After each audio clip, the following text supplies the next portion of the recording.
بسم الله الرحمن الرحيم. خالد شاب من عيلة طيبة، متدين، العيلة كلها متدينة، بتصلي بتصوم تعمل فروض ربنا. المهم خالد ده كان عايش وقصاد عينه الحديث الجميل اللي رواه أبو هريرة اللي بيقول: والله في عون العبد ما دام العبد في عون أخيه. صدق رسول الله. أهلا بكم. نشوف الحديث ده أثر في حياة خالد إزاي. 3 مواقف في حياة خالد وهو حاطط قدام عينه الحديث ده وبيتصرف على أساسه، وكل ما يساعد حد يقول أنا دلوقتي ربنا سبحانه وتعالى هو اللي هيساعدني. وفعلا سبحان الله حياته مشيت بالشكل ده. صلوا على النبي عليه الصلاة والسلام، عليه أفضل الصلاة وأتم التسليم.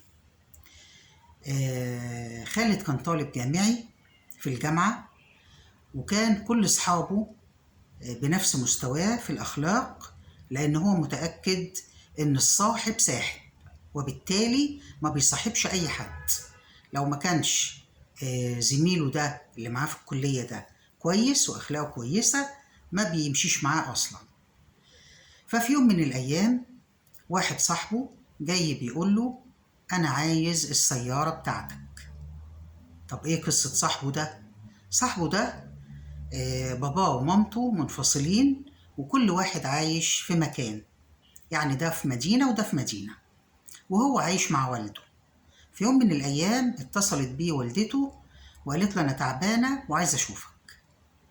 في الوقت ده معهوش هو أي فلوس ولا حتى مواصلات عشان يروح لها، وعارف إن خالد عنده عربية، فراح قال له وقصده إن هو عايز العربية بتاعته، وفهمه القصة وقال له إن هو عايز يروح يشوف والدته ومش هيقدر يروح لها لأنه معهوش كذا وكذا.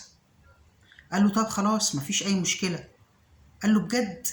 فطبعا صاحبه كان متردد جدا إن هو يطلب منه العربية، لأنه مش سهل إن حد يوافق يدي عربيته لأي حد.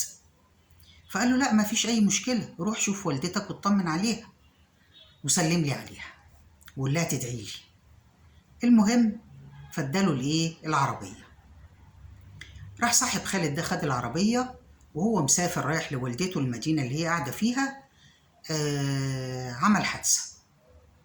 عمل حادثة بالعربية. عربيته هو اللي هي عربية خالد يعني ما حصلش فيها خسائر كتير، يا دوب لمضتين، ويعني الاكسدام بتاعها اتعوج شوية، حاجات بسيطة. لكن العربية اللي خبطها هي اللي حصل فيها خسائر كتير. فوقف الراجل يقول له أنا عايز تعوضني عن الخسائر اللي حصلت في العربية، اديني تمن الخسائر دي وانا امشي. مش هتديني تمنها هنروح القسم واعمل لك محضر وناخد الاجراءات بتاعتنا. قال له لا مفيش اسم ولا فيش حاجة، استنى بس عليا، هكلم زميلي عشان هي العربية بتاعته واقول له وان شاء الله نحلها. راح متصل بيه: يا خالد حصل كذا كذا كذا كذا، انت فين؟ قال له انا في المكان الفلاني. قال له خلاص انا جاي لك، ما تقلقش ان شاء الله خير، انا هحلها. وخد تاكس وراح له في المكان اللي هو فيه، وهو معهوش فلوس، معهوش ولا مليم، يعني يا دوب كده مصاريف التاكس اللي هو خده وحاجة بسيطة ما تنفعش تدفع اصلا لتصليح عربية ولا الحاجات دي. بس هو ثقته في ربنا كبيرة ان هو طالما بيساعد حد لوجه الله ربنا سبحانه وتعالى هيساعده ويقف جنبه. زي ما احنا قلنا حاطط الحديث قدام عينه: والله في عون العبد ما دام العبد في عون أخيه. وخد التاكسي وراح له، وقف يتفاهم مع الراجل اللي اتخبطت عربيته. العربية فيها مش عارف قاعد يبص فيها. قال له بص، يا تدوني فلوس أصلح عربيتي يا نروح القسم نعمل محضر. قال له لا إن شاء الله خير، نديك فلوس تصلح عربيتك. وبيتكلم بكل ثقة. المهم قال له طيب خلاص تعالى نروح لحد بيفهم في العربيات يقيم الخسائر دي قد ايه ويبقى حكم بيني وبينك، واللي يحكم بيه هديهولك. وكل ده هو مفيش في جيبه اللي يديه للراجل، خدوا بالكم. فهو عمال يتكلم مع الراجل كده ويقول لصاحبه ما تقلقش، ما تشيلش انت هم، انا هتصرف، ويطمن صاحبه تماما وهو هيتصرف. في واحد واقف بعيد بعربيته، كان واقف يستريح شوية ويريح العربية، شايف الموقف من بعيد وسمع كلامهم يعني على خفيف كده. فاتبسط جدا من موقف خالد وهو عمال يطمن صاحبه وعايز يشيل بداله كل حاجة ومش مشيله هم خالص، وبيحل المشكلة بالرزانة والكياسة دي. وكان شكلهم واضح ان هم طلبة. فرح الراجل ده جه، السلام عليكم. عليكم السلام. انت صاحب العربية؟ وبيشاور على خالد. قال له اه انا صاحب العربية. ده قال له ده زميلي في الجامعة، احنا طلبة. قال له انا قلت كده برضه. طيب تسمح لي يا خالد اتفاهم انا مع الراجل واروح انا معاه نقيم العطل اللي في العربية، وبعدين اتصل بيك واقول لك عملت ايه، وتديني تليفونك وانا اتصل بيك واقول لك عملت ايه؟ قال له لا ما يصحش وما ينفعش، وازاي بس انت تعمل كده، ولا لا لا هنغرمك.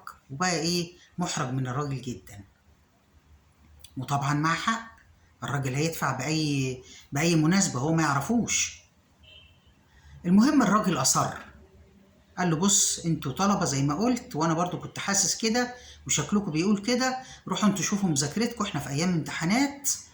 قال له اه فعلا عندنا امتحان بكره. قال له خلاص روحوا انتوا عشان تذاكروا امتحاناتكم، واديني رقم تليفونك وخد رقم تليفوني، واحنا نتواصل مع بعض وهقول لك عملت ايه.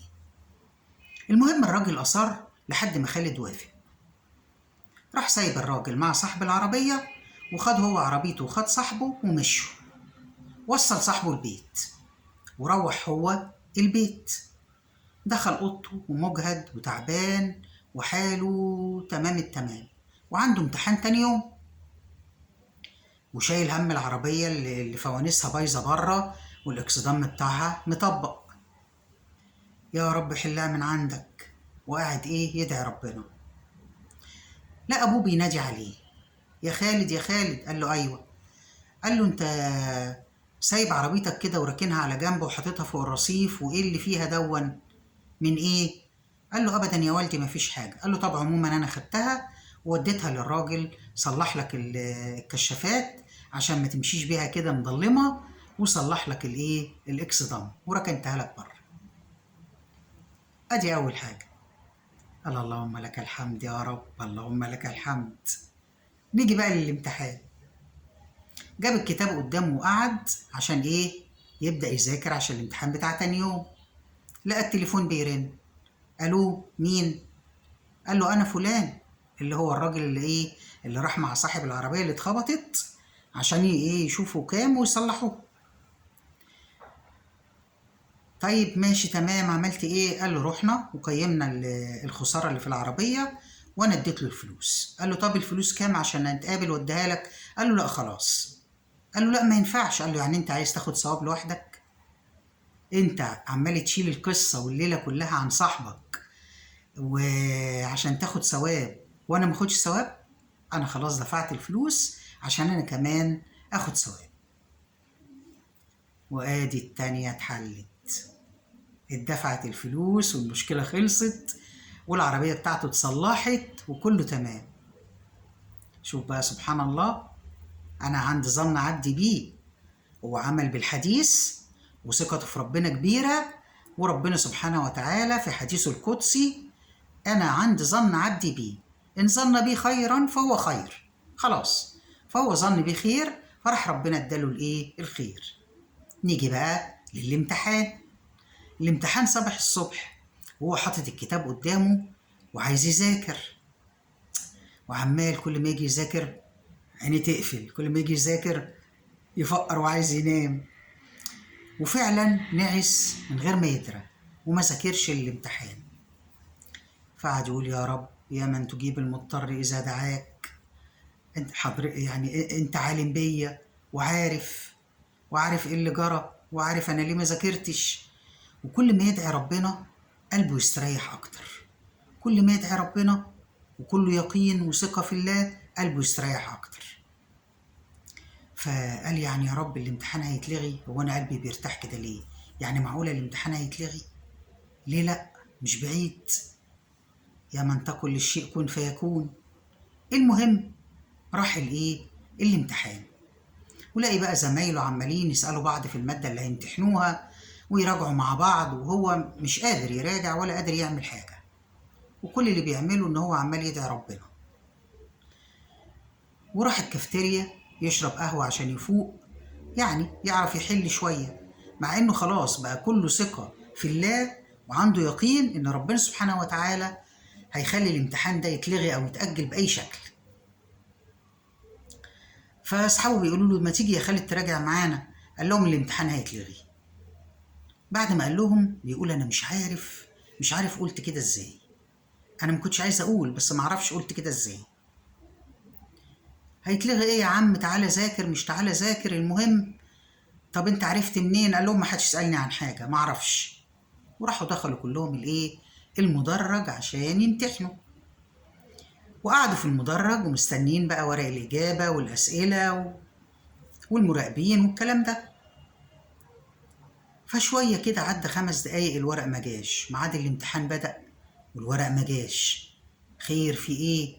لقى الدكتور اللي بيحط الامتحان، اللي بيدرس لهم المادة، جاي.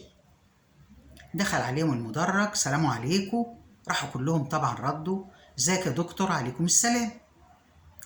قال لهم عايز اقول لكم خبر مش حلو، بس معلش حصلت ظروف معينة بسببها اتلغى الامتحان وتأجل، وهنقول لكم على الميعاد الجديد في حينه. يا سبحان الله.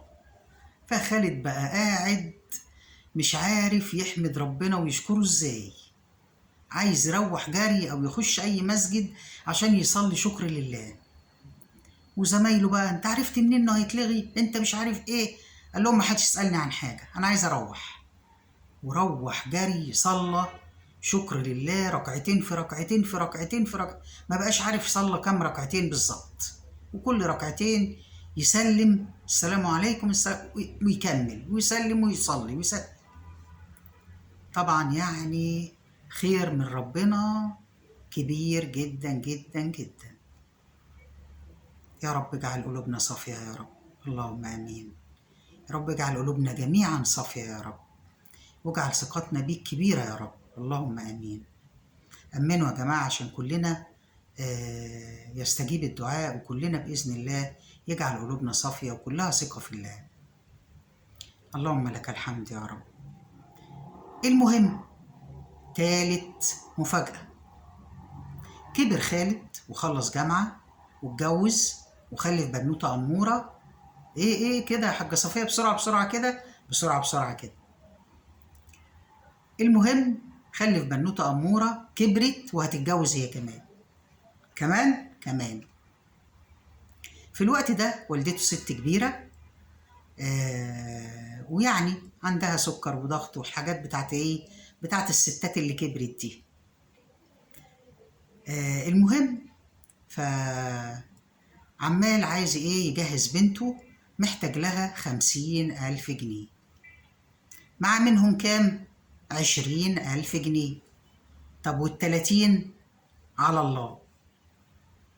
فعمال يقول هجيبهم منين، مش هجيبهم منين، ان شاء الله تفرج، ان شاء الله خير. وكل ما يفكر يقول ان شاء الله خير، وسايبها على الله ومسلم امره لله. فجت والدته اتصلت بيه، الحقني يا ابني، تعبانه مش تعبانه. هوب راح لها بسرعه، خدها للدكتور. الدكتور قال له دي لازم تعمل عمليه دلوقتي لان قلبها تعبان، ومحتاجين 15,000 جنيه. ده كل اللي معاه 20 وعايز عليهم 30 عشان يجهز بنته وتتجوز. قال له حاضر يا دكتور، ابدأ العملية ودخلها العمليات وطبعا ما تأخرش عن والدته. تمام.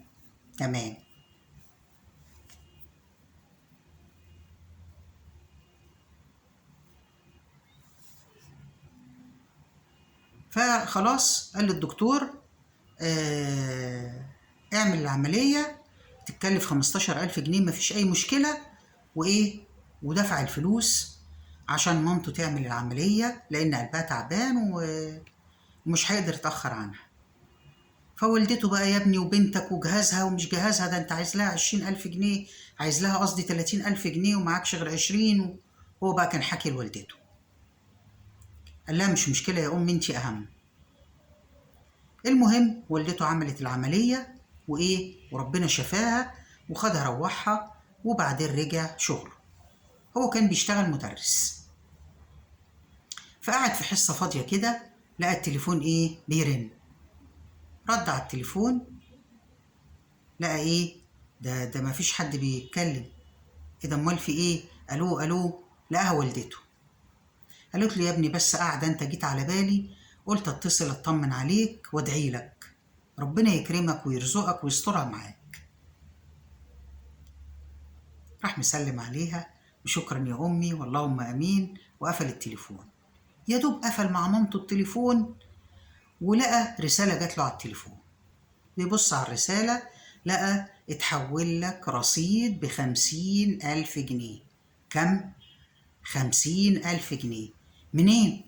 بيبص منين، لقاها من وزارة التربية والتعليم. الله، طب وهي الوزارة بتحول الفلوس مدرسين كده؟ لا طبعا. فراح راح الوزارة يسأل. قالوا له: فاكر لما كنت مسافر اليمن؟ تمام. طيب جالك فروق فلوس وجات لك من وزارة التربية والتعليم في اليمن على الوزارة عندنا، واحنا حولناها لك. يا سبحان الله. راح واخد الفلوس ومروح، صرف طبعا الفلوس من البنك، وروح جهز بنته وجوزها وفرح وفرحها، ووالدته بقت عمالة تدعيله ومبسوطة ومش مصدقة.